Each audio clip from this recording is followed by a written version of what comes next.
जन्म मृत्यु एंतुड़िनिया जोइनिया तो एंतुड़िनिया रु आरंभ जोइनिया रे शेष ता भीतर जो ता भीतर हस अच्छी कांद अच्छी दुख अच्छी मानवीमान अच्छी राग भी अच्छी 2012 मसीहा बापा चली गले से कथा भी कही भारी दुखर कथा मंच को जीवी 12टा 12:30 यात्रा आरंभ हुए बापा चली गले 11:15 खबर पाइली बापा सबदा है तेणु सी जो जीवन कष्ट पुणी आसी यात्रा कर माँ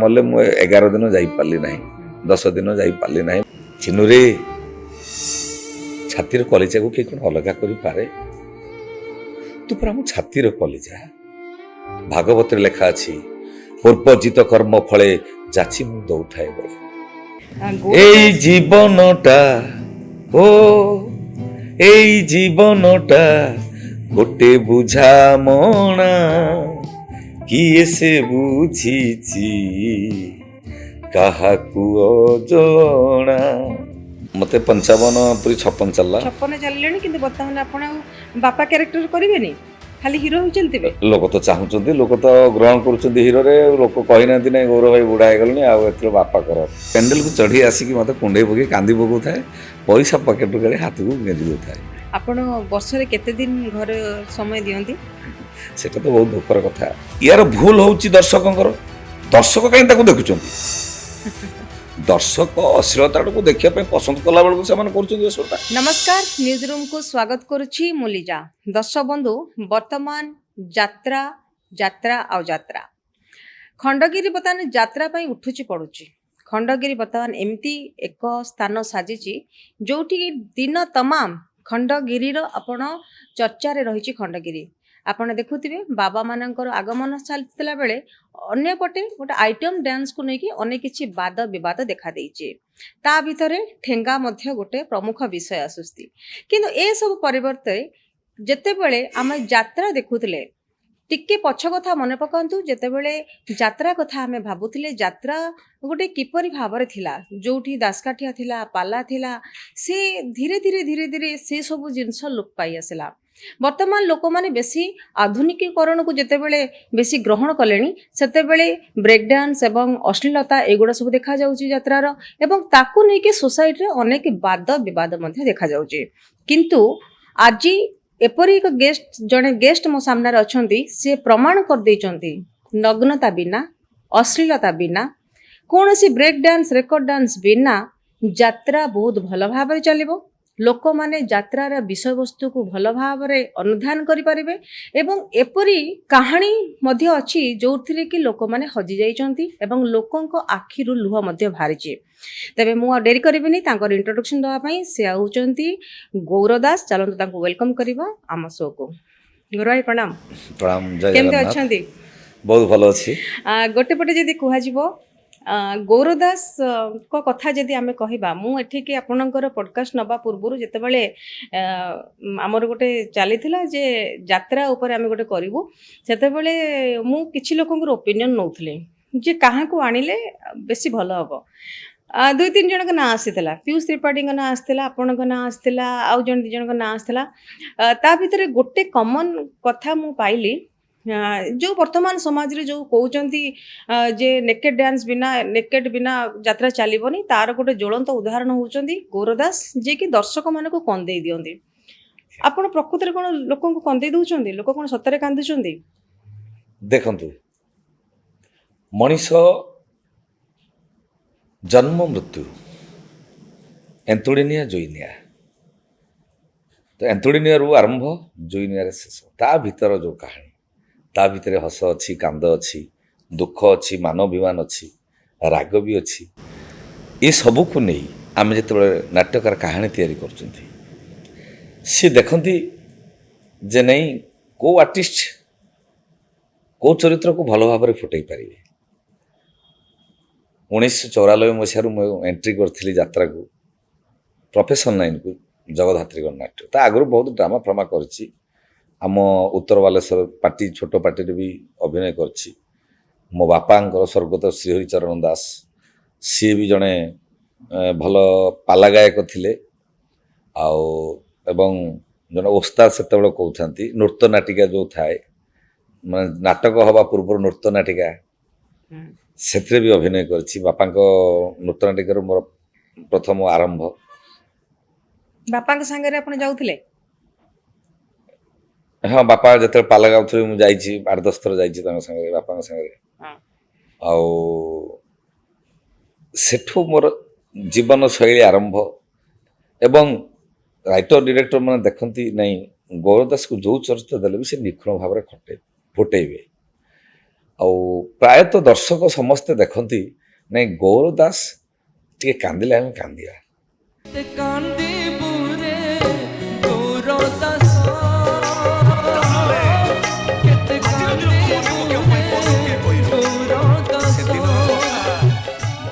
କାହିଁକି ନା ମୋର ପ୍ରଥମ ଯେଉଁ ଜଗଧାତ୍ରୀରୁ ଆରମ୍ଭ ନାଟକ ଥିଲା ମାଣିକ, ସେଠୁ ଆରମ୍ଭ ହେଇ ଆଜି ଶିବାନୀ ଗଣନାଟ୍ୟରେ ଯାତ୍ରା ମୋଳବଣୀ ଶିବାନୀ ଗଣନାଟ୍ୟରେ ହାକୃଷ୍ଣ ବୋଲି ଯାଉଛି ଯେଉଁଟାକି ସାରା ଓଡ଼ିଶାର ଚର୍ଚ୍ଚା। ଆଜି ପର୍ଯ୍ୟନ୍ତ ବିଭିନ୍ନ ପ୍ରକାର ଚରିତ୍ର କରିଛି, କିନ୍ତୁ ଲୋକେ ସକାଳେ ମୋତେ କହିବେ ନାଇଁ ଗୌରବ ଭାଇ ଆମେ ଆସିଥିଲୁ ଟିକେ ଆପଣ କାନ୍ଦିବେ, ଆଉ କାନ୍ଦିଲେ ଆମେ ଟିକେ କାନ୍ଦିବି। ନାଇଁ ଦର୍ଶକ ବି କାନ୍ଦିଛନ୍ତି, ଆମେ ନିଶ୍ଚିତ, ଯେତିକି ଖବର ନିଶ୍ଚିତ, ପାଇଲୁ ନିଶ୍ଚିତ। ଦର୍ଶକ ବି ବହୁତ କାନ୍ଦିଛନ୍ତି। ଆପଣ ସେଗୁଡ଼ା ଗୌର ସବୁ ଦାସ ବି ଆଜିକାଲି ତ ଷ୍ଟେଜ ଉପରେ କାନ୍ଦନ୍ତି, ଷ୍ଟେଜ ତଳେ ଦର୍ଶକ ବି କାନ୍ଦନ୍ତି। ଆଜିକାଲି ତ ମିଡ଼ିଆ ଏମିତି ଯୁଗ। କଣ ସେ ଡାଇଲଗ ଥାଏ, କଣ ଥାଏ ଯୋଉଠିକି ଲୋକମାନେ କାନ୍ଦି ପକାନ୍ତି? ମତେ ଆମକୁ ଟିକେ ଶୋଟା ଆରମ୍ଭ କରିବା ଆଗରୁ ଟିକେ ଆପଣ ସେଇ ଡାଇଲଗ ଟିକେ ଦିଅନ୍ତୁ। ଚିନୁରେ ଛାତିର କଲିଜାକୁ କିଏ କଣ ଅଲଗା କରିପାରେ? ତୁ ପରା ମୋ ଛାତିର କଲିଜା। ଭାଗବତରେ ଲେଖା ଅଛି ପୂର୍ବଜିତ କର୍ମ ଫଳେ ଯାଚି ମୁଁ ଦଉଥାଏ ବଳେ। ରାଜା ଦଶରଥଙ୍କ କର୍ମ ଦୋଷ ପାଇଁ ପ୍ରଭୁ ରାମଚନ୍ଦ୍ର 14 ବର୍ଷ ବନବାସ କଲେ। ସ୍ୱୟଂ ପ୍ରଭୁ ଜଗନ୍ନାଥ, ସ୍ୱୟଂ ପ୍ରଭୁ ଭଗବାନ ଶ୍ରୀକୃଷ୍ଣ ନିଜ କର୍ମ ଦୋଷ ପାଇଁ ଶବର ହାତରେ ମଲେ। ନିଜ କର୍ମ ଦୋଷ ପାଇଁ ନଳ ରାଜା ଘାସ କାଟିଥିଲେ। ଶୋକଦେବ ମୁନି ପରୀକ୍ଷିତ ରାଜାଙ୍କୁ କହିଲେ, ହେ ରାଜନ, କର୍ମ ମୋହର ନିଜ ଗୁରୁ, ଉଦ୍ଧବ କେତେ ତୁ ପଚାରୁ। ଦିନେ ଆମ ସମସ୍ତଙ୍କୁ ନିଜ ନିଜର କର୍ମଫଳ ଭୋଗିବାକୁ ପଡ଼ିବ। ତୁ କୋଉ ଜନ୍ମରେ କେତେ ପୁଣ୍ୟ କରିଥିଲୁ କିଏ ଜାଣି, ଏ ଜନ୍ମରେ ଆମ ଅଜାତିଆ କୁଳରୁ ମୁକ୍ତି ପାଇଗଲୁ। ହେ ଗାଁ ଭାଇ ସମସ୍ତେ ଶୁଣ, ମୋ ଭାଇ ଜାତି ଶ୍ରେଷ୍ଠ, ବର୍ଣ୍ଣ ଶ୍ରେଷ୍ଠ, କୁଳ ଶ୍ରେଷ୍ଠ ବ୍ରାହ୍ମଣ ହବ ମୋ ଭାଇ। ବାহ, ବହୁତ ସୁନ୍ଦର। ମାନେ ଗୋଟେ କଥା ହଉଛି ଆକ୍ଟିଂ ଗୋଟେ କୁହନ୍ତି ସେଟା ହଉଛି ଗଡ୍ ଗିଫ୍ଟେଡ୍। ମୁଁ ଚାହିଁଲେ କରିପାରିବିନି କି ଆଉ କିଏ ଚାହିଁଲେ କରିପାରିବିନି, ସେଟା ଭଗବାନ ଦେଇଛନ୍ତି। ଭଗବାନ ସେଇ କଳା ମଧ୍ୟ ଆପଣଙ୍କ ପାଖରେ ଥିଲା। ଆପଣ ସେଇ ଜିନିଷଟା ଆପଣ ବାପାଙ୍କ ପାଖରୁ ଆଣିଥିଲେ। ଆଜ୍ଞା, ମାନେ ଆପଣଙ୍କର ବାପାଙ୍କର ପ୍ରେରଣା ବି ଥିଲା। ହଁ, ଆପଣଙ୍କର ଫ୍ୟାମିଲିରେ ଆଉ କେହି ଆପଣଙ୍କର ପଥ ଅନୁସରଣ କରୁଛନ୍ତି ନା ନାଇଁ? ନାଇଁ କଳା ବୁଡିଯିବ ବୋଲି ଭାବୁଛନ୍ତି? ନାଇଁ, କଳା ବୁଡିଯିବା କଥା କହୁନି, ଯେ ୟା ଭିତର କଷ୍ଟ ଦେଖି ମୁଁ ଚାହୁଁନାହିଁ ଯେ ଏ ଲାଇନକୁ ଏଣ୍ଟ୍ରି କରନ୍ତୁ। ବହୁତ କଷ୍ଟ, ମାନେ 30 ବର୍ଷ ହେଇଗଲା ଯାତ୍ରାରେ ମୋର, 94 ମସିହାରୁ ଆଜି ହେଇଗଲା 25 ମସିହା, 30-31 ବର୍ଷ ହେଇଗଲା। ୟା ଭିତରେ ଯେଉଁ କଷ୍ଟ, ଘର ଦ୍ୱାର ଆମେ ଦେଖିପାରିଲୁନି, ସବୁଦିନ ଆମେ ଯାତ୍ରାରେ ବାହାରେ ବୁଲିଲୁ। ତେଣୁ ମୁଁ ଚାହେଁନି ପିଲାମାନଙ୍କୁ, ପିଲା ସାନ ପୁଅ ମୋତେ ଥରେ କହିଲା, ବାପା ମୁଁ ଗଲେ ଭଲ ହବନି? ମୁଁ ତାକୁ ବୁଝେଇଥିଲି, ରେ ବାବା, ଗାନ୍ଧୀ ଗୋପବନ୍ଧୁ କ'ଣ ସିରିଏଲ କରୁଥିଲେ ନା ଫିଲ୍ମ କରୁଥିଲେ ନା ଯାତ୍ରା କରୁଥିଲେ? ସିଏ ଆଜି ସମସ୍ତଙ୍କର ପୂଜ୍ୟ। ତେଣୁ ଆମେ ଭଲ ମଣିଷଟେ ହେବା ପାଇଁ ଚେଷ୍ଟା କର। ପାଠ ପଢ଼ୁଛ, ଚାକିରିଟା କରିବ, ତା ସହିତ ଭଗବାନ ତ ଆମେ ଦେଖିନୁ, ଲୋକଙ୍କ ସେବା କରିବ। ଦୁଃଖୀ ରଙ୍କି ଯେଉଁମାନେ ଅସୁବିଧାରେ ପଡ଼ିଥିବେ ତାଙ୍କ ସେବା କଲେ ନିଶ୍ଚିତ ତମେ ବି ଦିନେ ବାପାଙ୍କଠୁ ଆହୁରି ଭଲ ନାଁ କମେଇବ। ଗୁରୁ ଭାଇ, ମୁଁ ଏଇଠି ଗୋଟେ କଥା ଆପଣଙ୍କୁ ପଚାରିବି, ଯେଉଁଟାକି ମୁଁ କେତେ ଗୋଟେ କଥାରେ ଶୁଣେ। ଯେତେବେଳେ ଆମେ ଯାତ୍ରାରେ ଯେଉଁମାନେ ଥାଆନ୍ତି ସେମାନଙ୍କର ଜୀବନଶୈଳୀ ଟିକେ ଭିନ୍ନ ହେଇଥାଏ। କାରଣ ଯେହେତୁ ସେମାନେ ପ୍ରକୃତି ସହିତ ଗୋଟେ ଚ୍ୟାଲେଞ୍ଜ କରନ୍ତି, ରାତିରେ ସେମାନେ ଉଜାଗର ରୁହନ୍ତି, ଦିନରେ ସେମାନେ କରନ୍ତି, ତାଙ୍କ ଲାଇଫଷ୍ଟାଇଲରେ ଅନେକ କିଛି ପରିବର୍ତ୍ତନ ଆସିଥାଏ। ତା ଭିତରେ ଦେଖାଯାଏ ସେମାନଙ୍କର ସାଂସାରିକ ଜୀବନ ମଧ୍ୟ ଟିକେ ଚହଳ ପକେଇ ଦେଇଥାଏ, ହଲଚଲ ହେଇଯାଇଥାଏ। ହଁ, ଇମ୍ବାଲାନ୍ସ ହେଇଛି ବହୁତ ଲୋକଙ୍କର। ବହୁତ ସମୟ ଲୋକଙ୍କର ହେଇଛି। ସେଥିରେ ଆପଣଙ୍କ ଗୋଡ ଖସି ଯାଇନି? ଭାଗ୍ୟ ଭାର୍ଜା ଜନନୀ ଭଗିନୀ ଜାୟା। ଜଣେ ପୁରୁଷ ପାଇଁ ସ୍ତ୍ରୀଟେ ଦରକାର, ନିଶ୍ଚିତ ମାଟେ ଦରକାର, ଭଉଣୀଟେ ବି ଦରକାର। ତେଣୁ ଆମେ ଯଦି ସ୍ତ୍ରୀକୁ ସ୍ତ୍ରୀ ଭଳି ସମ୍ମାନ ଦେବୁ, ମୁଁ ଯଦି ବର୍ଷେ ଘରକୁ ନ ଯାଇବି, ମୋ ସ୍ତ୍ରୀ ନିଶ୍ଚିତ ଭାବରେ ଘର କେମିତି ଚଳିବ, ପିଲାମାନେ କେମିତି ରହିବେ, ବନ୍ଧୁବାନ୍ଧବ କଥା ସେ ନିଶ୍ଚିତ ବୁଝିବ। ତେଣୁ ସବୁ ନିଜ ପାଖରେ ନିର୍ଭର କରେ। এই জীবনটা ও এই জীবনটা ଗୋଟେ ବୁଝାମଣା କିଏ ସେ ବୁଝିଛି କାହାକୁ ଅଜଣା ବୁଝିବା ଲୋକକୁ ବାଟ ତ ପଡ଼ିଛି ଅବୁଝା ଲୋକ ତ ବାଟ ବଣା ଜୀବନଟା ବୁଝାମଣା ଆଜ୍ଞା ଯେତିକି ବୁଝାମଣା ଭିତରେ ରହିବେ ସଂସାର ଠିକ ଚାଲିବ। ଆପଣ ତାହେଲେ ଫ୍ୟାମିଲିଟାକୁ ପୁରା ବାନ୍ଧିକି ରଖିଛନ୍ତି। ଆହୁରି ମଧ୍ୟ ଲୋକ ବୋଧେ କହୁଛନ୍ତି ଯେ ଗୁରୁଦାସ ତାଙ୍କର ଫ୍ୟାମିଲିଟାକୁ ପୁରା ବାନ୍ଧିକି ରଖିଛନ୍ତି, ପିଲାମାନଙ୍କୁ ବହୁତ ଭଲ ଭାବରେ ସଂସ୍କାର ଦେଇଛନ୍ତି।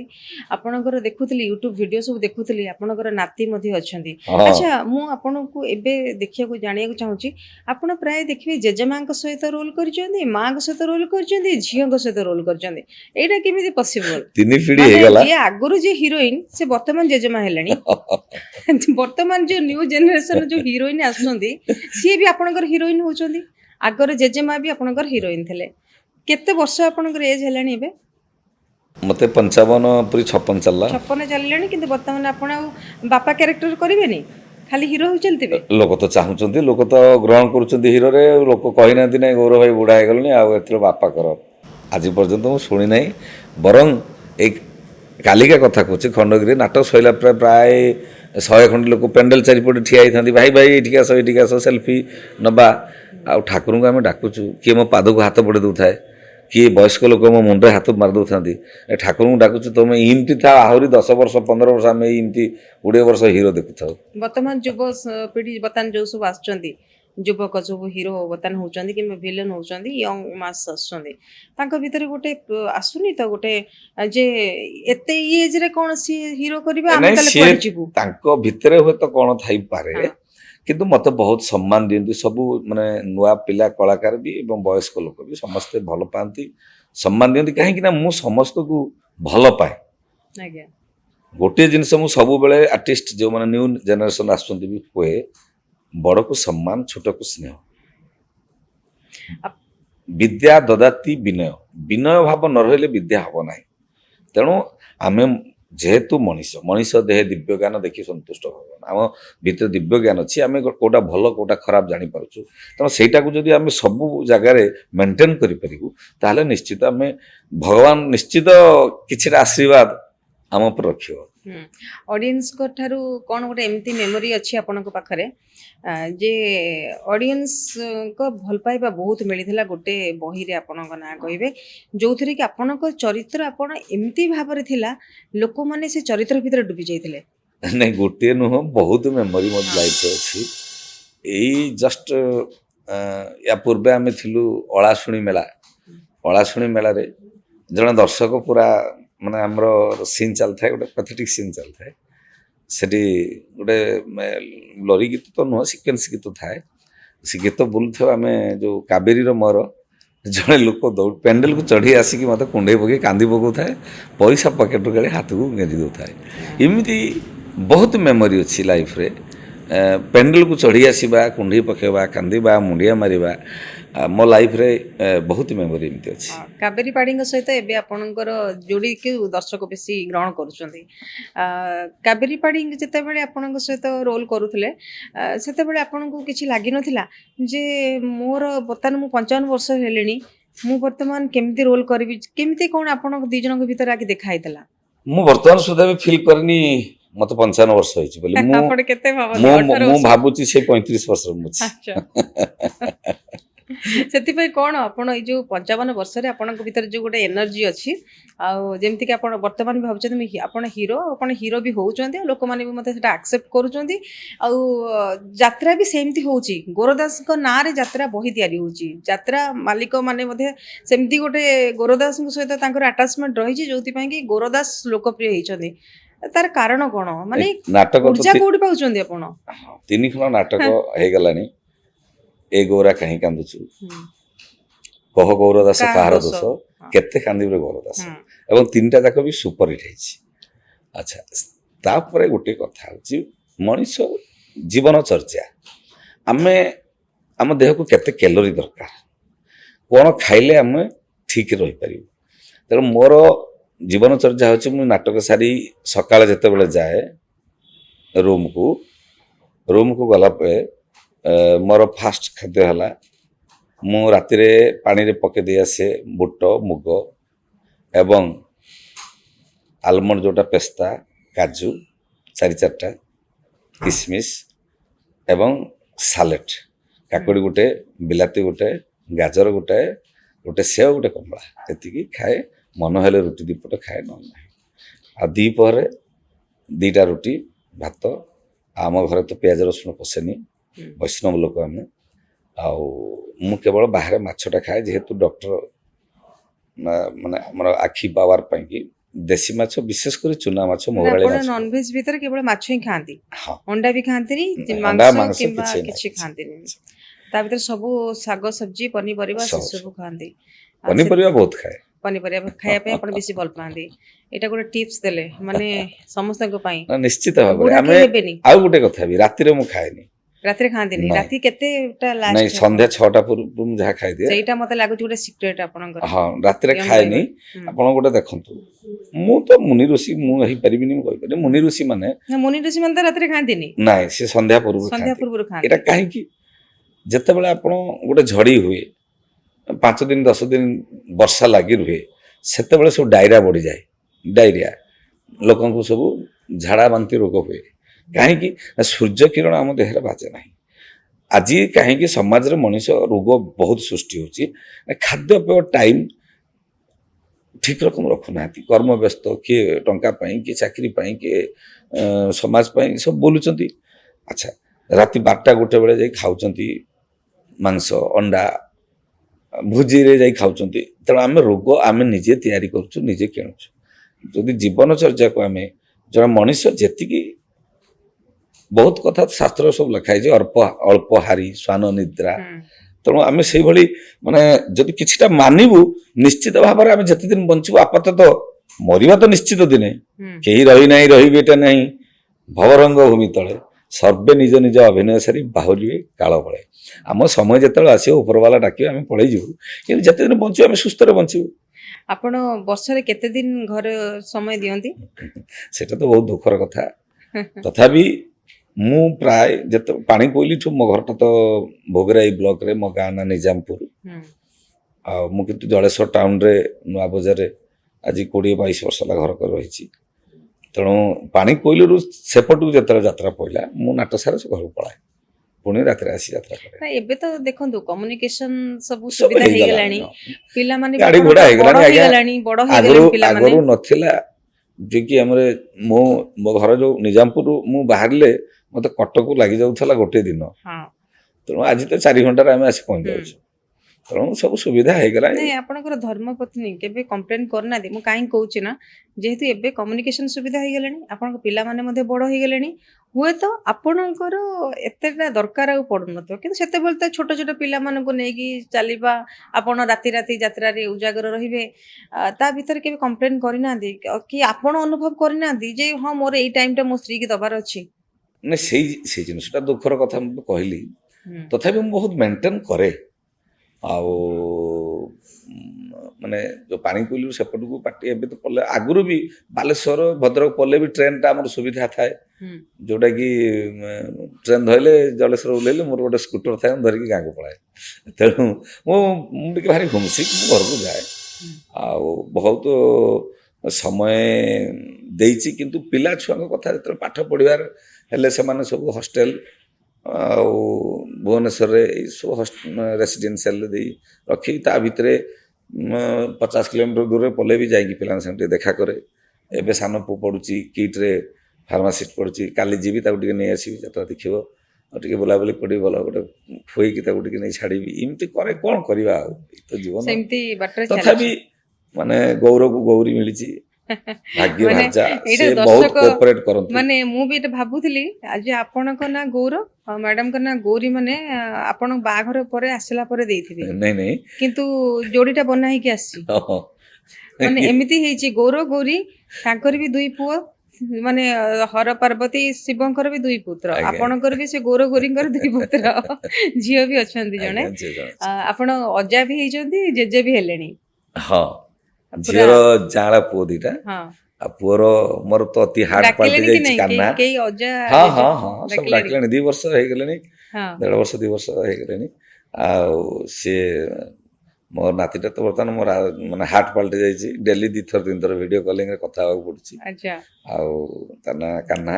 ହୁଁ ଉଁ, ବର୍ତ୍ତମାନ ମାନେ ମୋ ଜେଜେବାପା ଜେଜେମାକୁ ମୁଁ ଦେଖିନଥିଲି, ହଁ ତେଣୁ ମୁଁ ବହୁତ ଖୁସି ହଁ ଯେ ମୋ ନାତି ମୁଁ ମାନେ ମତେ ତ ସିଏ ବି ଭାରି ଡେଲି 2 ଥର ଫୋନ ନ କଲେ ବି ତା ମାନେ ଆପଣ ଏଇଟା ଗୋଟେ ଚ୍ୟାଲେଞ୍ଜ ବୋଧେ କରୁଛନ୍ତି ଯେ ଆପଣଙ୍କ ନାତି ଦେଖିବ ଆପଣ ହିରୋ ହୋଇଛନ୍ତି। ହଁ ସେ କଥାଟା ବି କହିଛି, ନାତି ହଁ ଦେଖିଲାଣି।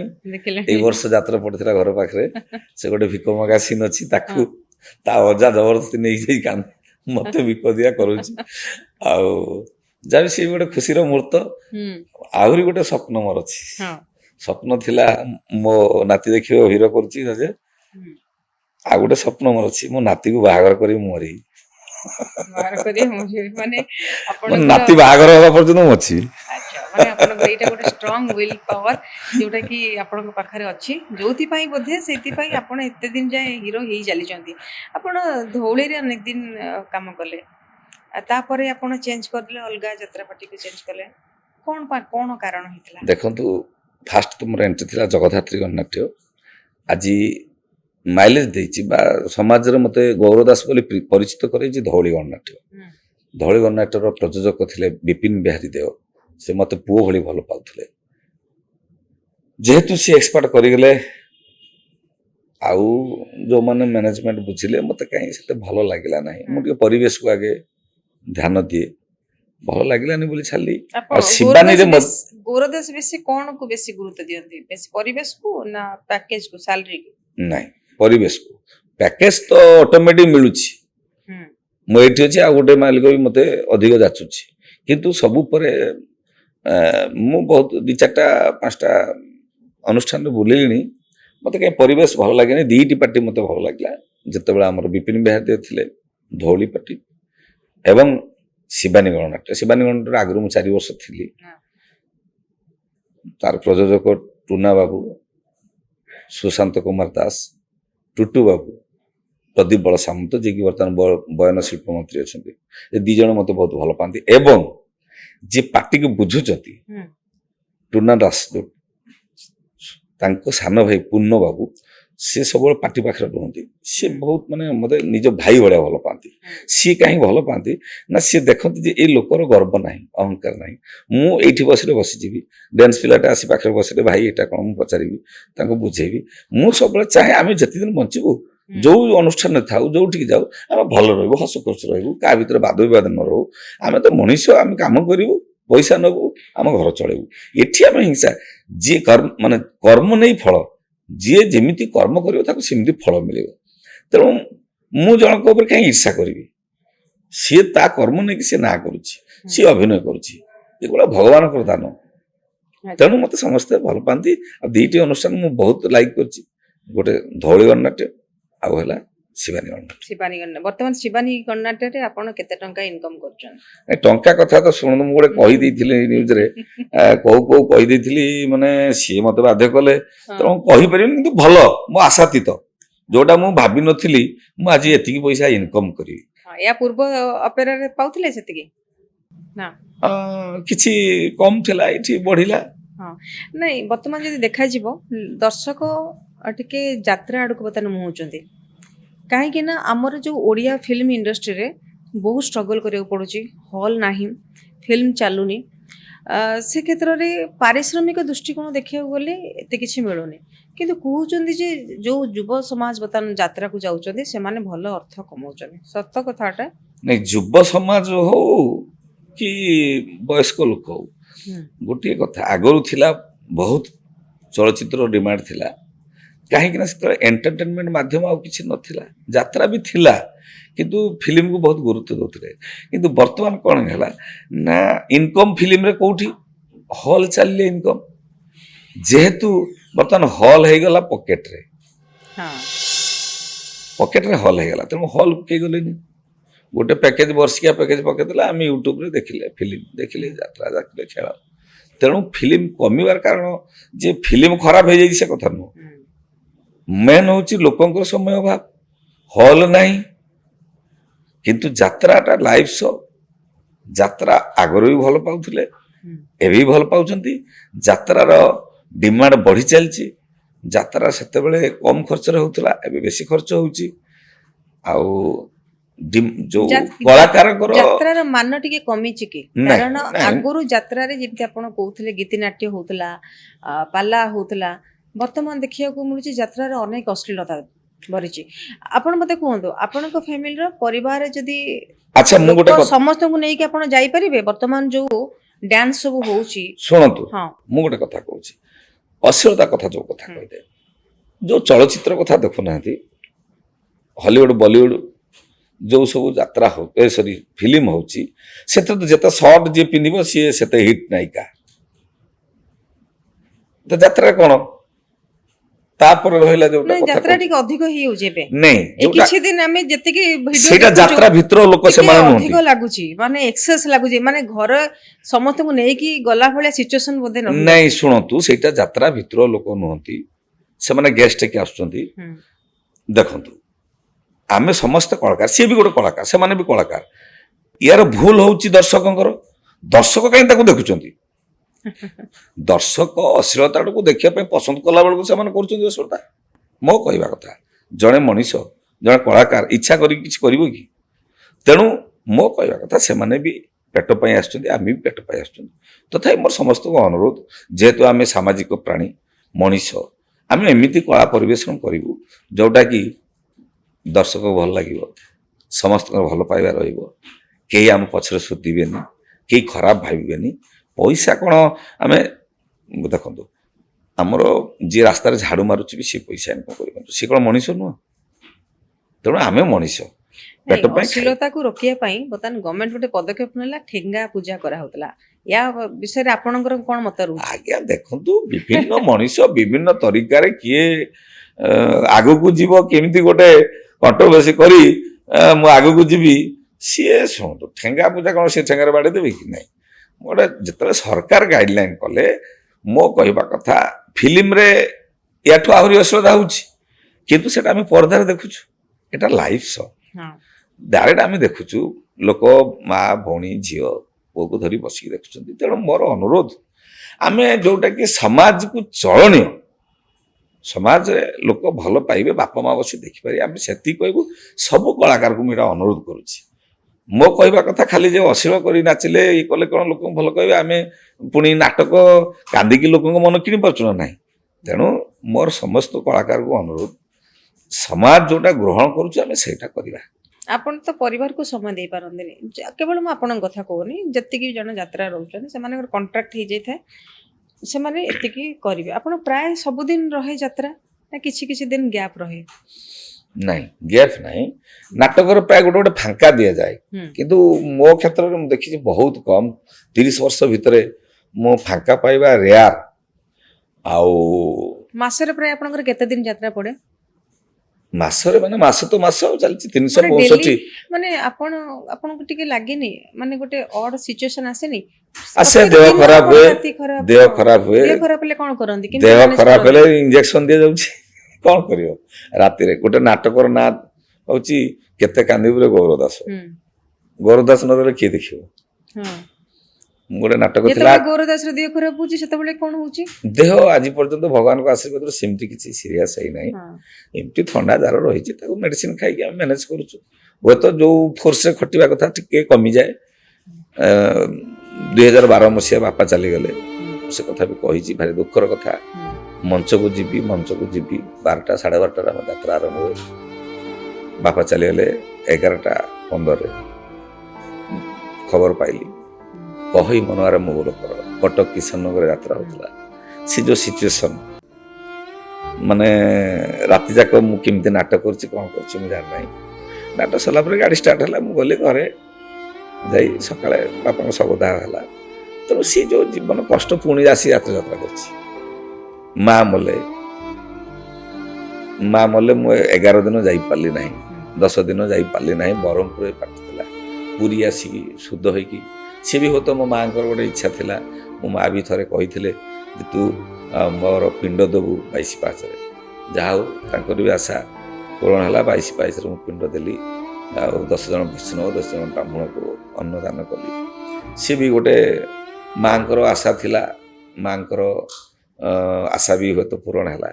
ତେଣୁ ସେ ଯେଉଁ ସିଚୁଏସନ୍, ଯେତେବେଳେ ଯାହା ଲଲାଟେ ଲିଖିତ ଧାତା ନିହତ କର୍ମ ନ ଯାଏତେ, ଆମ କର୍ମ ମାନେ ଆମେ ଯେତେବେଳେ ବାପା ମାଙ୍କ ମାନେ ମିଶିବାରେ ଆମେ ଯେତେବେଳେ ମା ଗର୍ଭରେ ସ୍ଥାନ ପାଉଛୁ, ଅଲରେଡ଼ି ସେଇ ମୁହୂର୍ତ୍ତଟା ଆମ ପାଇଁ ବଡ଼, ସମୟ ହେଉଛି ବଡ଼ ବଳବାନ। ସେଥିପାଇଁ କୁହାଯାଇଛି ବରଂ ଏକ ଗୁଣୀ ପୁତ୍ର ନଚ ମୂର୍ଖା ସ୍ଥାନପି ଏକଶ୍ଚନ୍ଦ୍ର ତମୁହନ୍ତି ନଚ ତାରା ଗଣ ପିଚ। ଆମେ ଏମିତି ଗୋଟେ ସନ୍ତାନ ସୃଷ୍ଟି କରିବୁ ଯେଉଁଟାକି ସମାଜରେ ସେ ଭଲ ବାର୍ତ୍ତା ଦେଇପାରୁଥିବ, ସମାଜ ତାକୁ ସମସ୍ତେ ପୂଜା କରୁଥିବେ। କୁହାଯାଉଛି ଯାତ୍ରାରେ ଯଦି ଆପଣ ଦେଖିବେ ସହରୀ ଦର୍ଶକ ବା ଶିକ୍ଷିତ ଦର୍ଶକ ଟିକେ କମ୍। ନା, ଭୁଲ କଥା। ମୁଁ ଦେଖିଛି ଯେତିକି ବହୁତ ଏଜୁକେଟେଡ୍ ମାସ୍ ଆଗରେ ବସି ଦେଖନ୍ତି। ଆଉ ଯେଉଁ କଥାଟା କହିଲେ ସେଇଟା ଏଇ 2-4 ବର୍ଷ ହେଲା ଯେଉଁ କମିଯାଇଛି, ଟିକେ ନାଟକରୁ ଆମେ ଫାଟକ ଆଡ଼କୁ ପଳେଇ ଯାଇଛୁ। ତେଣୁ କିଛି ଦର୍ଶକ ମୁହଁ ଫେରୁଛନ୍ତି। ଖାଲି ସେଇପାଇଁ ନୁହଁ, ଆଉ ଗୋଟେ ବି ବଢ଼ିଯାଇଛି ନିଶା, ମାନେ ମଦ, ସିଗାରେଟ୍, ଗଞ୍ଜେଇ ଏସବୁ ବଢ଼ିଯାଇଛି। ଜଣେ ଏଜୁକେଟେଡ୍ ଲେକ୍ଚରର, ସେ ତା ଫ୍ୟାମିଲି ଧରି ବସିଛି, ତା ପଛପଟେ ଯଦି ଜଣେ ନିଶା ଖାଇକି, ସେ ଭଲ ଲୋକ ହେଇପାରେ, ଭଲ ଲୋକ ହେଇପାରନ୍ତି, କିନ୍ତୁ ଖୁସିରେ ବହୁତ ଜୋର ମଦ ପିଇ ଦେଇଛି, ମଦ ପିଇ ଦେଇକି ଯାତ୍ରା ଦେଖୁଛି। ଯାତ୍ରା ଦେଖୁ ଦେଖୁ ମୁଣ୍ଡ ବୁଲେଇ ବାନ୍ତି ହେଇଯାଇଛି। କାହା ଉପରେ? ସେ ଲେକ୍ଚରର ଉପରେ। ତା ଫ୍ୟାମିଲି ଥିବେ। ମୋ କଥାଟା ଭଲ କି ମାନେ କାହିଁକି ଦର୍ଶକ କମିଛନ୍ତି, ଯେଉଁଟା ଏଜୁକେଟେଡ୍ ମାସ୍ କାହିଁକି କମିଛନ୍ତି, ସିଏ ତା ପରଦିନ ଯେଉଁ ସେ ନାଟକ ଦେଖୁଥିଲା, ବାନ୍ତିଟା ହେଇଗଲା ତା ଉପରେ, ତାପରେ ସେ ଆଉ ଯାତ୍ରା ଦେଖିବ କି? ଉଠିକି ଯିବ ବଳେ। ତେଣୁ ନେକ୍ସଟ ଟାଇମ୍ ଆଉ ଯାତ୍ରା ଦେଖିବା ପାଇଁ ତା ସ୍ତ୍ରୀ ତା ଛୁଆମାନେ ମନ କରିବେ କି? ନାଇଁ ନାଇଁ ବାପା ଆମେ ଯିବାନି, ସିଏ ସେଠି ମଦୁଆ ଲୋକମାନେ ଆସୁଛନ୍ତି। ବର୍ତ୍ତମାନ ଖଣ୍ଡଗିରି ଯଦି ଆମେ କହିବା, ଯାତ୍ରା କଥା କହିବା, ହାଇଦର ଆସୁଛି ପିୟୁଷ ତ୍ରିପାଠୀଙ୍କର, ରାନୀ ପଣ୍ଡାଙ୍କର ଆସୁଛି ରାଜଧାନୀର ରଜନୀଗନ୍ଧା, ଆପଣଙ୍କର ତ ଆପଣଙ୍କ ନାଁରେ ତ ଅଛି ନାଇଁ ହା କୃଷ୍ଣ ବୋଲି ହା କୃଷ୍ଣ ଯାଉ ମୋ ଜୀବନ। ୟା ଭିତରେ କୋଉ ଯାତ୍ରାଟା ବେଶୀ ଚାଲୁଛି, ବେଶୀ ଟିକେଟ ବିକ୍ରି ହଉଛି? ସେଟା ମୁଁ କହିବାଟା କ'ଣ ଠିକ ହବ? ଆପଣ ଅନୁମାନ କରିପାରୁଥିବେ। ନାଇଁ ମୁଁ କହିବି ମୋ ଯାତ୍ରା ଭଲ। ରାନୀ ପଣ୍ଡା 10,000 ଲୋକଙ୍କୁ 10 କିଲୋ 10 କୁଇଣ୍ଟାଲ ଆରେ ମଟର ଭାଇ ଦଉଛନ୍ତି ଦେଖନ୍ତୁ, ସେଗୁଡା ଦେଖନ୍ତୁ ମ୍ୟାଡାମ, ସେଗୁଡା ଆଲୋଚନା କରନ୍ତୁନି। କିଏ କ'ଣ ଆଜ୍ଞା। ଦେଲା ନଦେଲା ସେଗୁଡା ଶୁଣ, ମୁଁ କ'ଣ ଦେଇଛି ନ ଦେଇଛି ଆଜି ପର୍ଯ୍ୟନ୍ତ ଦେଖିଛନ୍ତି କି ହଁ। ମିଡିଆରେ ମୁଁ କହିଛି କେବେ? ମୁଁ କ'ଣ କରୁଛି ନ ନାଇଁ କରୁଛି? ଏଇଟା ଗୋଟେ ନାଇଁ ନାଇଁ ନାଇଁ ନାଇଁ ନାଇଁ କହୁଛି ନାଇଁ ଏଟା କ'ଣ ଗୋଟେ ଦରକାର? କ'ଣ ଦରକାର? ଦେଇକି କହିଲେ ଯଦି ସେ ଦାନର କ'ଣ ମୂଲ୍ୟ ରହିଲା? ନାଇଁ ଏଇଟା ଯାତ୍ରା ମାଲିକଙ୍କର ଏଇଟା ଗୋଟେ ପ୍ଲାନ୍ କି, ଯେ ତାଙ୍କର ହେଇପାରିଥାଏ, ଟିକେଟ ବେଶୀ ବିକ୍ରି ହବ, ଲୋକମାନେ ବେଶୀ ଆସିବେ? ହେଇପାରିଥାଏ। ସେଗୁଡାକୁ ଆଲୋଚନା ଆମେ ଏଠି କରିବା ଦରକାର ନାହିଁ।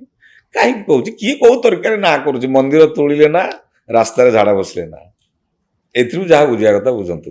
ଆମେ କାହା ବିଷୟରେ ଆଲୋଚନା କରିବା ଦରକାର ନାହିଁ। ମତେ ଡାକିଛନ୍ତି ମୋ କଥା ଜାଣିବା ପାଇଁ, କାହା କଥା ମତେ ପଚାରିକି ତା ଭିତରେ ପୁରାନ୍ତୁ। ଆଚ୍ଛା, ଯାତ୍ରାରେ କ'ଣ ପରିବର୍ତ୍ତନ ଆସିବା ଦରକାର? ଯେମିତି କି ଆପଣ ଚାହୁଁଛନ୍ତି ବର୍ତ୍ତମାନ, ଯେତେବେଳେ ଆପଣ କହୁଛନ୍ତି ବର୍ତ୍ତମାନ ବି ଯାତ୍ରା ମୁହାଁ ବହୁତ ହେଲେଣି, ଲୋକ ଦେଖିବାକୁ ଚାହୁଁଛନ୍ତି, କ'ଣ ଟିକେ ହେଲେ ଯୋଉଥିରେ କି ଶିକ୍ଷିତ ସମାଜ ଟିକେ ବେଶୀ ଦେଖିପାରିବେ?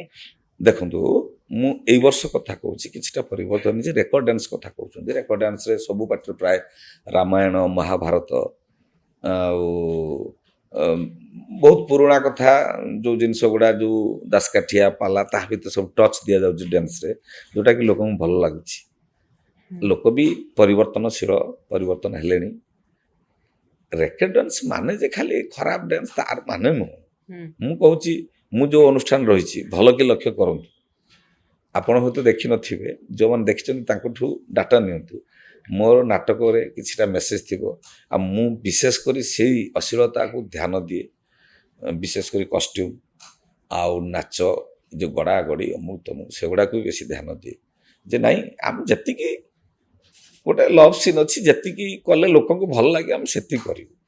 ଆଉ ସେ ଡ୍ୟାନ୍ସରେ ଯଦି ଗୋଟେ ଲଭ୍ ସଙ୍ଗ ଡ୍ୟାନ୍ସ ଥିବ, ଯେତିକି ଆମେ କଲେ ଦର୍ଶକ ଗ୍ରହଣ କରିବେ, ବାପା ପୁଅ ଝିଅ ବସି ଦେଖିବେ, ଆମେ ସେତିକି କରିବୁ। ମୁଁ ପ୍ରାୟ ଯେତିକି ଅନୁଷ୍ଠାନ ରହିଛି, ଭଲ କି ଲକ୍ଷ୍ୟ କରନ୍ତୁ, ମୁଁ ସେଟାକୁ ଧ୍ୟାନ ଦିଏ। ଆପଣଙ୍କର ଧର୍ମପତ୍ନୀ ପେଣ୍ଡେଲ ତଳେ ଅଛନ୍ତି, ଆପଣ କେତେବେଳେ ଯାତ୍ରା କରିଛନ୍ତି, ଆପଣଙ୍କ ରୋମାଣ୍ଟିକ ସିନ୍ ସେ ଦେଖିଛନ୍ତି, ଏମିତି ସିଚୁଏସନରେ କେବେ ଏମିତି ହେଇଛି ଆପଣଙ୍କ ଆଖି ତାଙ୍କ ଉପରେ ପଡ଼ିଯାଇଛି? ହଁ, ପଡ଼ିଛି। ସିଏ ଜଣେ ଭଲ ଦର୍ଶକ, ସିଏ ଜଣେ ଭଲ ଦର୍ଶକ। ସେ ସକାଳେ କମେଣ୍ଟ କରନ୍ତି ନା ଏଇଟା ଭଲ ଲାଗିଲାନି, ଆଉ ସେଇଟା କ'ଣ ତୁମେ ସେ ଲଭ୍ ସିନ୍ରେ ଏମିତି ଛାଡ଼ି ଛାଡ଼ି ହେଉଥିଲ ମୁଁ ଯାଇଥିଲି ବୋଲିକି? କାହିଁକି ତମେ ତ ଯଦି ଅଭିନୟ କରୁଛ ସେତେବେଳେ ସେ 4 ଘଣ୍ଟା ପାଇଁ ସିଏ ତମ ସ୍ତ୍ରୀ, ତାଙ୍କ ସାଙ୍ଗରେ ଯେମିତି ଅଭିନୟ କରିବା କଥା ତମେ ସେମିତି କରିବ। ମାନେ କେତେ ବ୍ରଡ୍ ମାଇଣ୍ଡେଡ୍। ହଁ ନିଶ୍ଚିତ ନିଶ୍ଚିତ ନିଶ୍ଚିତ। ସେତିକି ସପୋର୍ଟ ନଥିଲେ ହୁଏତ ଆପଣ ଏସବୁ ଏବଂ କରିପାରିନଥାନ୍ତେ। ସିଏ ବି ଜଣେ ମାନେ ଭଲ ଭଜନ ଫଜନ ଗାଇପାରେ, ଆଉ ଠାକୁର ଭାଗବତ ଗୀତା ଉପରେ ବହୁତ ଜ୍ଞାନ ତାର। ଆଜ୍ଞା, ମାନେ ଏସବୁରେ ପୁରା ତେବେ ଆପଣଙ୍କୁ ଯେତେବେଳେ ଏବେ ପାରିଶ୍ରମିକ ଟିକେ ଅଧିକ ବଢିଯାଇଛି, ଆଗରୁ ଯାତ୍ରାରେ ପାରିଶ୍ରମିକ କେତେ ନଥିଲା? ଆଗରୁ ଥିଲା କମ୍, ଯାତ୍ରା ପ୍ରାଇସ୍ ବି କମ୍ ଥିଲା, ଏବେ ଯେହେତୁ ବଢି ଚାଲିଛି ଯାତ୍ରା। ଆଚ୍ଛା, ଆଉ ଗୋଟେ କଥା, ଲୋକ ଖୋଜୁଛନ୍ତି ବ୍ରାଣ୍ଡ, କୋଉ ପାଟରେ କିଏ ଅଛି ତାକୁ ଧରି କଲ୍ କରୁଛନ୍ତି, ତାକୁ ଧରିକି ତେଣୁ ସେଥିପାଇଁ ବି ଆମର ନିଶ୍ଚିତ ଭାବରେ ଅଧିକ ବଢି ଚାଲିଛି। ଆଉ ସବୁ ପରେ ଗୋଟେ ଜିନିଷ ହେଉଛି ମାର୍କେଟକୁ ଟିଭିଟେ ଆସିଲା, ସୋନି ଟିଭି, ସେ ଅମୁକ ଟିଭି, ସାମସଙ୍ଗ ଟିଭି, ଏମିତି କେତେ ଟିଭି ଚାଲିଛି। ଟିଭିରେ ଲୋକ କ୍ୱାଲିଟି ଦେଖୁଛନ୍ତି, କେଉଁଟାକୁ ଆମେ ଭଲ କ୍ୱାଲିଟି ହେଇଛି ଆମେ ସେଇଟା ଆମେ ଘର ଲଗେଇବା। ସେଇଭଳି ଯିଏ ଭଲ କାମ କରିବ ତାକୁ ସବୁବେଳେ ପୂଜା ସମସ୍ତ ଲୋକ ଖୋଜିବେ। ଗୁରୁଦାସ ଦୀର୍ଘ ଦିନ ଧରି ଯାତ୍ରାରେ ଅଛନ୍ତି, ଆଉ ଦର୍ଶକ ମାନଙ୍କୁ ପୁରା କନ୍ଦେଇ ଦେଇଛନ୍ତି। ଦର୍ଶକ ମାନେ ମଧ୍ୟ ତାଙ୍କ ଯାତ୍ରାରେ ବିମୋହିତ ଅଛନ୍ତି। ତା ଭିତରେ ଗୋଟେ କଥା ଉଠୁଛି, ଦେଖାଯାଏ ଯେ ଗୁରୁଦାସ ମଧ୍ୟ ତାଙ୍କ ଫ୍ୟାମିଲି ସହିତ ଭଲ ସମ୍ପର୍କ ରଖିଥାନ୍ତି, କିନ୍ତୁ ଡିଷ୍ଟାନ୍ସ ହେଇଯାଏ, ତାଙ୍କ କାମ କରିବାକୁ ପଡ଼େ। କିନ୍ତୁ ତା ଭିତରେ ଆପଣଙ୍କୁ ଏମିତି ଗୋଟେ କିଛି ଅନୁଭବ ହେଇନି ଯେ ଯାତ୍ରାରେ କାହା ପ୍ରତି ଗୋଟେ ଦୁର୍ବଳତା ଆସିବା, କିମ୍ବା ତାକୁ ଆପଣ ଜୀବନସାଥୀ ବୋଲି ଭାବିବା, ସେମିତି କେବେ କିଛି ମନ ଦିଆନିଆ ହବା, ସେମିତି କେବେ କିଛି ନାଇଁ, ହେଇନି? ସେମିତି କିଛି ମୋ ଲାଇଫରେ ମୁଁ ତ ସେପଟକୁ ମନ ଦିଏ ନାହିଁ। ଆଉ ମନ ହେଉଛି ସବୁକିଛି। ମୋର ଯଦି ଇଚ୍ଛା ଥିବ, ମନ ଥିବ, ତାହେଲେ ଅଟୋମେଟିକ୍ ସିଆଡ଼କୁ ଟାଣି ହେଇଯିବ। ମୁଁ ତ ଜାଣିଛି ନାହିଁ, ମୋର ଘରେ ତ ସମସ୍ତେ ଅଛନ୍ତି, ଘର ଅଛି, ମୁଁ କାହିଁ ୟା ଭିତରେ ଗୋଟେ କଣ୍ଟ୍ରୋଭର୍ସି ପଶିବି, ଗୋଟେ ଡିଷ୍ଟର୍ବ କରିବି, କାହିଁକି ଜଣଙ୍କ ଲାଇଫଟାକୁ ନଷ୍ଟ କରିବି, ଏମିତି ମନୋଭାବ ନେଇକି। ଅଫର ପାଇନାହାନ୍ତି? ଅଫର ବହୁତ ଆସିଛି, ଖାଲି ଯାତ୍ରା ନୁହେଁ, ବାହାରେ ବି ବହୁତ ଅଫର। ବାହାଘର ପରେ ବି ହଁ, ଏବେ ବି ଏଇ ବୟସରେ ବି ବହୁତ ଲୋକ ସେମିତି ଅଛନ୍ତି। ତାପରେ ତାଙ୍କୁ ମୁଁ ବୁଝେଇ ଦିଏ, ସୁଧାସୁଧି କରେ, ବୁଝେଇ ଦିଏ। ଆଉ ସେଇଟା କ'ଣ ମଣିଷ ଜୀବନରେ ସବୁଟା କ'ଣ ଜିନିଷ ଗ୍ରହଣ କରିବା ଠିକ୍?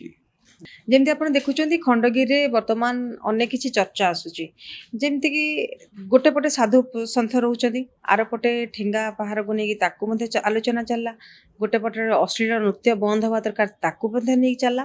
ତା ଭିତରେ ଆପଣ କାଲି ପରଦିନ ଗୋଟେ ଭାଇରାଲ ଆପଣ ଦେଖିଥିବେ, ରାନୀ ପ୍ରିୟଦର୍ଶନୀଙ୍କର ତାଣ୍ଡବ ନୃତ୍ୟ ଯୋଉ ହେଲା। ଦେଖନ୍ତୁ, ପୁଣି ସେଇ କଥାକୁ ଆସିଲେ, ମୁଁ କିଏ କ'ଣ କରୁଛି ତାକୁ ଆଦୌ ମତେ ପଚାରୁଛନ୍ତି।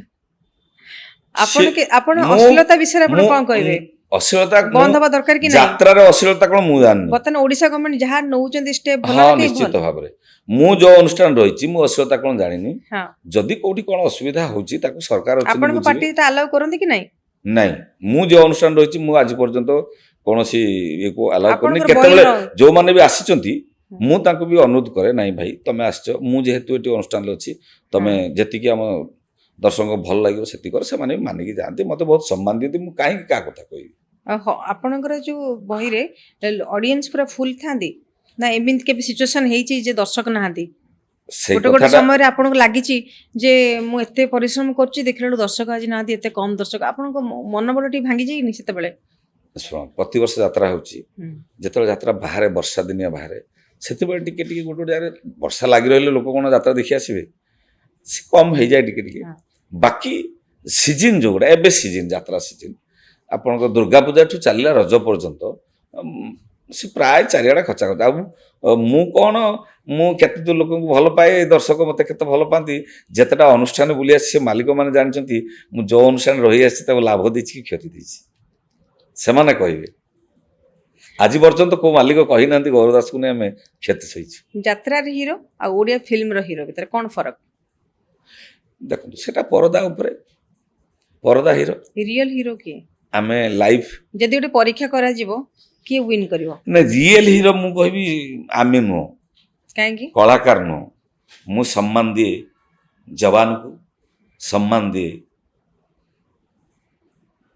କୃଷିକୁ, କୃଷକଙ୍କୁ। ଜୟ ଯବାନ, ଜୟ କିଷାନ, କିଷାନ ଏବଂ ଯବାନ, ସେମାନେ ହେଲେ ଆକ୍ଚୁଆଲି ଜଗତର ହିରୋ। ସେମାନେ ନଥିଲେ ଆମେ ଆଜି, ମୁଁ କାହିଁକି ଆପଣ ଷ୍ଟୁଡ଼ିଓରେ ବସିଥାନ୍ତି? ଯବାନ ନଥିଲେ ଦେଶ ଭିତରେ ଯେଉଁ ଗଣ୍ଡଗୋଳ ସବୁ ଚାଲିଛି। ତେଣୁ ସେମାନେ ସବୁବେଳେ ହିରୋ, ସେମାନଙ୍କୁ ମୋର ସାଲ୍ୟୁଟ୍। ଏବଂ କିଷାନ କୃଷକମାନଙ୍କୁ ବି ମୋର ସାଲ୍ୟୁଟ୍।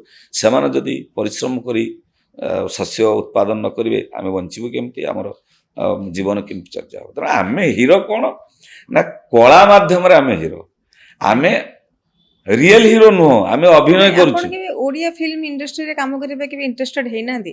ଯେମିତିକି ଆପଣ ଦେଖନ୍ତୁ ଆମର ଦୈତାରୀ ପଣ୍ଡାଙ୍କ କଥା ଯଦି ଆପଣ ଦେଖିବେ, ହଁ। ସିଏ ମଧ୍ୟ କିଛି ତାଙ୍କ ଝଲକ ଦେଖିଛନ୍ତି ଚଳଚ୍ଚିତ୍ରରେ, କିନ୍ତୁ ଆପଣଙ୍କର ସେମିତି କାହିଁକି? ଆପଣଙ୍କୁ ଯଦିଓ ଲୋକମାନେ ବହୁତ ବିଜୟ ମହାନ୍ତିଙ୍କ ସହିତ ଆପଣଙ୍କୁ ହୁଁ। କମ୍ପେୟାର କରନ୍ତି, ହଁ, ଓଡ଼ିଆ ଚଳଚ୍ଚିତ୍ର ମୁଁ ଜଗତର ବିଜୟ ମହାନ୍ତି ହଉଛନ୍ତି ଗୋରଦାସ, କୁହନ୍ତି କି ନାଇଁ? ହଁ ଆପଣ କୁହନ୍ତୁ ଶୁଣିଛନ୍ତି କି କୁହନ୍ତୁ ନାଇଁ? କୁହନ୍ତୁ, ବହୁତ ଏବେ ତ ବି କୁହନ୍ତୁ। ହଁ, ତାହେଲେ ସେତେବେଳେ ଆପଣଙ୍କୁ ଗୋଟେ କିଛି ଇଚ୍ଛା ବହୁତ ହେଇନି ଯେ ଆପଣ? ଆସିଛି, ଅଫର ଆସିଛି।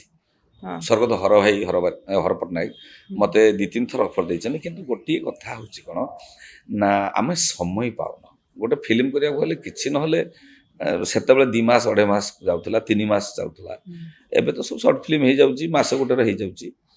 ଆଉ କିନ୍ତୁ ଆମେ ସମୟ ଦେଇପାରିବୁନି, ଯେହେତୁ ରାତି 11ଟା ହେଲେ ଆମକୁ ମଞ୍ଚରେ ପହଞ୍ଚିବାକୁ ପଡ଼ିବ।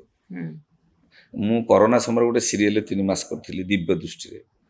ଆଉ ଭଜନ ବି ମୋର ଗୁଡ଼ାଏ ଅଛି, ପ୍ରାର୍ଥନା ଚ୍ୟାନେଲ ଅଛି। ଯେତେବେଳେ ସମୟ ଯେତିକି ପାଉଛି, ଯେତିକି ସମୟ ଦେଇପାରୁଛି ମୁଁ ସେତିକି କରୁଛି। ନହେଲେ ମୋତେ ହର ଭାଇ ଅଫର ଦେଇଥିଲେ, ଆଉ ଆମର ହର ପଟ୍ଟନାୟକ। ହର ପଟ୍ଟନାୟକ। ଆଉ ସେତେବେଳେ ଯେଉଁ ଜାଣିଥିବେ ପୁଅ ମୋର ଭୋଳାଶଙ୍କର, ହଁ, ସେ ମିହିର ଦାସ। ମିହିର ଭାଇ କରିଛନ୍ତି। ସେ କିନ୍ତୁ ଫାଷ୍ଟ ମୋତେ ଦେଇଥିଲେ ଅଫର ଯେ ଗୌରବ ଗୋଟିଏ କାମ କର, ଆଉ 1 ବର୍ଷ ଯାତ୍ରା ଛାଡ଼ିଦିଅ। ମୁଁ କହିଲି ସାର୍ ତାଙ୍କୁ କହିଥିଲି, ମୁଁ ସାର୍ ଦେଖନ୍ତୁ, ଆପଣ କଳାକାର, ମୁଁ ବି କଳାକାର। ଆପଣ ପରଦା ଉପରେ କଳାକାର, ମୁଁ ମଞ୍ଚ କଳାକାର। ଯଦି କଳାକାର ଜଣେ ଭଲ କଳା ପରିବେଷଣ କରିବ, ସିଏ ମଞ୍ଚରେ ହଉ କି ପର୍ଦ୍ଦାରେ ହଉ, ତାକୁ ସମସ୍ତେ ଭଲ ପାଇବା ଦେବେ। ଆଉ ଯେହେତୁ ମୁଁ ମଞ୍ଚରେ କଳାକାର, ମୁଁ ମଞ୍ଚରେ ନାଁ କରିଛି, ମୋତେ ସମୟ ମୁଁ ସାର୍ ଆପଣଙ୍କୁ ଦେଇପାରିବି ନାହିଁ। କାହିଁକିନା ଆପଣ କେଉଁଠି ଭାଇଜାକରେ ସୁଟିଂ କରିବେ, କେଉଁଠି ହାଇଦ୍ରାବାଦରେ ସୁଟିଂ କରିବେ, ମୋତେ ଓଡ଼ିଶାରେ ଆସି 11ଟାରେ ଯାତ୍ରା ମଞ୍ଚ କରିବାକୁ ପଡ଼ିବ। ମୁଁ ମଞ୍ଚ କଳାକାର, ମଞ୍ଚକୁ ନେଇ ମୁଁ ଆଜି ଗୌର ଦାସ, ଆଜି ଦର୍ଶକ ଗୌର ଦାସକୁ ଭଲ ପାଆନ୍ତି। ତେଣୁ ଯଦି ସମୟ କହିବ ମୁଁ ଯାତ୍ରାରୁ ରିଟର୍ନ ନେବି, ସେତେବେଳକୁ ଯଦି ବାପା ରୋଲ ବି ହଉ, ଯଦି ସମୟ ମିଳିଲା ମୁଁ ସମୟ ଦେବି। କରୋନାରେ ଆପଣ କେମିତି ଚଳୁଥିଲେ? ଆପଣଙ୍କ ପରିବାର କେମିତି ଚଳୁଥିଲା? ଯେତେବେଳେ ଯାତ୍ରାପାଟି ବନ୍ଦ ହେଇଥିଲା କୋଭିଡରେ, ଅନେକ ସମୟ ଦେଖାଯାଇଥିଲା ଯେ ଯାତ୍ରାର ନାୟିକା ମାନେ ମଧ୍ୟ ଫଳ ବେପାର କରୁଥିଲେ, ଏମିତି ଦୁର୍ଦ୍ଦିନ ଅବସ୍ଥା ଆସିଥିଲା। ସେତେବେଳେ ତ ଆପଣଙ୍କୁ ପାରିଶ୍ରମିକ ମିଳୁଥିଲା? ନାହିଁ। ଗୋଟେ ବଢ଼ିଆ କଥା ପଚାରିଲେ, ମୁଁ ସେଇ କଥାଟା କହୁଛି। ଜୀବନ ଜିଇବା ପାଇଁ ଆମର ବହୁତ କିଛି ଜିନିଷ ଦରକାର। ଯଦି ମୁଁ ଆଜି ରୋଜଗାର କରୁଛି, ଯଦି ମୁଁ ଫ୍ୟୁଚର ପ୍ଲାନ୍ ନ କରିବି, ଭବିଷ୍ୟତ କଥା ଚିନ୍ତା ନ କରିବି, ତାହେଲେ ମୁଁ ନିଶ୍ଚିତ ଅଭାବରେ ପଡ଼ିବି। ଯେଉଁମାନେ ଯେଉଁ ଫଳ ବିକନ୍ତୁ କି ସେ କ'ଣ ବେପାର କରନ୍ତୁ, ସେମାନେ ଆଗକୁ ଲକ୍ଷ୍ୟ କରିନଥିଲେ କେତେବେଳେ ଆମେ ଅସୁବିଧାରେ ପଡ଼ିଯିବୁ କି। ତେଣୁ ମୋ କହିବା କଥା, ମୁଁ ଆଜି 10 ଟଙ୍କା ରୋଜଗାର କଲି, 10 ଟଙ୍କାରୁ 8 ଟଙ୍କା ଖର୍ଚ୍ଚ କଲେ ଚଳିବ। 2 ଟଙ୍କାର ଯେଉଁ 2 ଟଙ୍କାଟା କି 10 ବର୍ଷ ପରେ ସେ 2 ଲକ୍ଷ ହେଇଯାଇଥିବ। ଆଜ୍ଞା। ତେଣୁ ଫ୍ୟୁଚର ପ୍ଲାନ୍ ସବୁବେଳେ ମୁଁ ଚିନ୍ତା କରେ। ଆପଣମାନେ ଜାଣିଥିବେ, ଦେଖିଥିବେ ବି ଟିଭିରେ, କୁହେନି ଏସବୁ କଥା। କରୋନା ସମୟରେ ଖାଦ୍ୟ ବାଣ୍ଟିବା, ହାଇୱେ ଉପରେ ଯାଇ ଶୁଖିଲା ଖାଦ୍ୟ ଦେବା, ମୁଁ ସେତେବେଳେ ଟୋଟାଲ 2 ମାସ ଆମର ମୋ ରୋଟାରୀ କ୍ଲବର ମେମ୍ବର ଜଳେଶ୍ୱର, ଆଉ ଗୋଟେ ଇସ୍କନ ସଂଘ ଅଛି ସେଠି ବି ମୁଁ ଖାଦ୍ୟ ବାଣ୍ଟିଛି ଲୋକଙ୍କୁ, ଲୋକଙ୍କ ସୁଖ ଦୁଃଖରେ ଛିଡ଼ା ହେଇଛି। ମୁଁ କିଛି କୁହେନି। ମୋର ଗୋଟେ ସଂସ୍ଥା ବି ଅଛି, ବାଲେଶ୍ୱର କଳାକାର ସଂଘ, ମୁଁ ସେଥିରେ ସଭାପତି ଅଛି। ମୋର 3500 ମେମ୍ବର ଅଛନ୍ତି। ବ୍ଲଡ଼ ଡୋନେଟ୍ ଚାଲିଛି, ଗଛ ଲଗା ଚାଲିଛି। ଆଉ ଯେତେବେଳେ ପଚାରିଲେଣି ଆପଣ ସେ କଥା ମୁଁ କହୁଛି, କମଳ ବଣ୍ଟନ ଚାଲିଛି, ସବୁ କିଛି ଚାଲିଛି। କିନ୍ତୁ ମୁଁ କୌଣସି ସୋସିଆଲ ମିଡ଼ିଆରେ ସେଗୁଡ଼ାକୁ ଦେଖାଏ ନାହିଁ। ଆପଣ ସେଟାକୁ ପ୍ରମୋଟ କରନ୍ତିନି? ନାହିଁ, ମାନେ କରେ ନାହିଁ ଏଇଥିପାଇଁ, କାରଣ ଯେଉଁମାନେ ସାହାଯ୍ୟ କରନ୍ତି ସେମାନେ ଜଣେଇବାଟା ଉଚିତ ନୁହଁ। ନୁହଁ। ଆଉ ଯଦି ଗୋଟେ ଜଣେଇବାକୁ ଜଣାଯାଏ ସେଟାକୁ ସାହାଯ୍ୟରେ ନିଆଯାଏନି। ବାସ୍, ମୋ କହିବା କଥା, ଆମେ ତ ଗାନ୍ଧୀ ଗୋପବନ୍ଧୁ ହେଇପାରିବା ନାହିଁ। ଆମେ ଯେତିକି ପାରିବା ଆମ ରୋଜଗାରରୁ କିଛି ଲୋକଙ୍କ ପାଇଁ, ଅସୁବିଧାରେ ପଡ଼ିଥିବା ଲୋକଙ୍କ ପାଇଁ ସାହାଯ୍ୟ କଲେ ଭଗବାନଙ୍କ ତରଫରୁ ଆମକୁ କିନ୍ତୁ ଆସେ। ଆମର ବର୍ତ୍ତମାନ ଯେଉଁ ଅଡ଼ିଏନ୍ସ ସବୁ ଅଛନ୍ତି, ମୁଁ ସମସ୍ତଙ୍କ କଥା ଯଦିଓ କହୁନି, ହୁଏତ ମୋ କଥାଟାକୁ ବି କଣ୍ଟ୍ରୋଭର୍ସି ହେଇପାରେ, କିଛି ଅଡ଼ିଏନ୍ସ ତାକୁ ଗ୍ରହଣ କରିନିଅନ୍ତି, ଯିଏ ଟିକେ ଲୋକ ଦେଖାଣିଆ ଖାଇବାକୁ ଦେଇଦେଲା, ଟିକେ ବାଣ୍ଟି ଦେଲା, ତାକୁ ନେଇକି କମଳ ଦେଲା କମ୍ବଳ ଦେଇକି 10ଟା ଫଟୋ ଉଠେଇକି ଇନଷ୍ଟାଗ୍ରାମରେ ଫେସବୁକରେ ମାରିଲା, ସେଇ ଯେଉଁ ପବ୍ଲିସିଟିଟା ହେଉଛି ବହୁତ ଗୁଡ଼ିଏ ଦର୍ଶକ ତାକୁ ଗ୍ରହଣ କରିଯାଆନ୍ତି, ଯେ ତାକୁ ଦାନୀ ବୋଲି କୁହନ୍ତି, ହେଇ ତାଙ୍କର ଦିଲ୍ ବହୁତ ବଡ଼ ବୋଲି କୁହନ୍ତି, କିନ୍ତୁ ସାହାଯ୍ୟର ଅର୍ଥଟା କ'ଣ ଗୁରୁ ଭାଇ? ନାଇଁ ସେଇ କଥାଟା ଯେଉଁ ପଚାରୁଛନ୍ତି ସେଇ କଥା ମୁଁ କହୁଛି। କିଏ କ'ଣ ଦେଲା ମୁଁ କ'ଣ ନେଲା କିଏ ଦେଖେଇଲା ମୁଁ କହୁନାହିଁ। ମୋ କହିବା କଥା ଯେତେବେଳେ ମିଡ଼ିଆ ନଥିଲା, ସୋସିଆଲ ମିଡ଼ିଆ ନଥିଲା, ପେପର ମିଡ଼ିଆ ନଥିଲା, ସେତେବେଳେ ଲୋକଙ୍କୁ ମନେ ରଖିଛୁ ନା ନାହିଁ? ରଖିଛନ୍ତି ନା? ଆମେ ଦେଖେଇବା କ'ଣ ପାଇଁ? ଆମେ କାମ କରି ଚାଲିଛେ, ପଛ ଲୋକ ଆଲୋଚନା କରିବେ, ନାଇଁ ସେ ଅମୁକ ଲୋକଟା ଏଇଆ କରିଗଲା। ମୁଁ ଟିକେ ସତ କଥା, ଯାହା ଏଇ ଭୁବନେଶ୍ୱର ଆସିଲେ ଆଉ କେଉଁଠି ଯାତ୍ରା ସମୟରେ କିଏ ଆସିକି ଟିକେ ଫଟୋ ଫଟୋ ଉଠେଇ ନେଇଗଲେ କି କେଉଁ ମିଡ଼ିଆ ଭାଇ ଆସି ପହଞ୍ଚିଲେ, ମୁଁ ଡାଇରେକ୍ଟ ମୋର ବି ଅଛି ଫେସବୁକ୍, ମୁଁ କିଛି ସେସବୁ ମୁଁ ଚାହେଁନି ଲୋକ ଦେଖନ୍ତୁ ମୁଁ ଏହା କରୁଛି ସେୟା କରୁଛି ସେୟା କରୁଛି, ଲୋକ ନେଇକି ଦେଖାନ୍ତୁ। କିନ୍ତୁ ଆଜିକାଲି ଯୁଗ ତ ନିଜେ ପ୍ରମୋଟ କଲେ ଚାଲିବନି। ନାଇଁ ହେଇପାରେ। ଆମେ ଯଦି ଯଦି ସୋସିଆଲି ଯଦି ଆମେ ଆକ୍ଟିଭ ରହିବା ପାଇଁ ଚାହିଁବା, ତାହେଲେ ଆମେ ଯଦି ସୋସିଆଲ ମିଡିଆରେ ଆମର ଗୁଣଟାକୁ ନ କିଛି ଦେଖେଇବା, ନୁହଁ, ଭୁଲ କଥା। ସୋସିଆଲ ମିଡ଼ିଆ ମୁଁ କାହିଁକି ତାକୁ ଦେଖିବି? ପ୍ରମୋଟ କେମିତି କରିବ? ମୁଁ କାହିଁକି ଦେଖିବି? ମୁଁ ମୋର କାମ କରି ଯାଉଛି, କିଏ ତା ପଛ ଫଟୋ ଉଠେଇକି ଛାଡ଼ିଲାଣି ସେ ଅମୁକ ଲୋକ ଅମୁକ, ସେଇଟା ବେଶୀ ହାଇଲାଇଟ୍ ହବ। ମୁଁ ନିଜେ କରିବି, ନିଜେ ଦେଖେଇବି, ମୁଁ ସେଇଟା ପସନ୍ଦ କରେନି। ବହୁତ ବହୁତ ଧନ୍ୟବାଦ। ଦର୍ଶକ ବନ୍ଧୁ, ଆପଣ ଦେଖୁଥିଲେ ଗୌର ଦାସଙ୍କ ସହିତ ଆମର ଆଲୋଚନା ଜାରି ରହିଥିଲା ଏବଂ ତାଙ୍କର ଭିତରେ ଅନେକ କିଛି କଥା ମଧ୍ୟ ଜାଣିଲେ, ତାଙ୍କର ବ୍ୟକ୍ତିଗତ କଥା ସମ୍ପର୍କରେ ଜାଣିଲେ, ତାଙ୍କ ଦୀର୍ଘ ଦିନ ଯାତ୍ରାର ଜର୍ଣ୍ଣି ସମ୍ପର୍କରେ ଜାଣିଲେ ଏବଂ ଆଶା କରୁଛି ଆମ ଭିଡ଼ିଓଟାକୁ ଆପଣ ଭଲ ଭାବରେ ଦେଖନ୍ତୁ, ପୁରା ଦେଖନ୍ତୁ ଏବଂ ପ୍ରଥମରୁ ଶେଷ ଯାଏ ଦେଖନ୍ତୁ, ଲାଇକ୍ କରନ୍ତୁ, ସେୟାର କରନ୍ତୁ, ସବସ୍କ୍ରାଇବ୍ କରନ୍ତୁ ଏବଂ ଗୌର ଦାସଙ୍କର ଜୀବନଶୈଳୀ ଭିତରେ ମଧ୍ୟ ସବୁ କିଛି ଜାଣିପାରିବେ। ଆଶା କରୁଛି ଆଜିର କାର୍ଯ୍ୟକ୍ରମ ଆପଣଙ୍କୁ ଭଲ ଲାଗିଥିବ। ରହୁଛି, ନମସ୍କାର। ଜୟ ଜଗନ୍ନାଥ।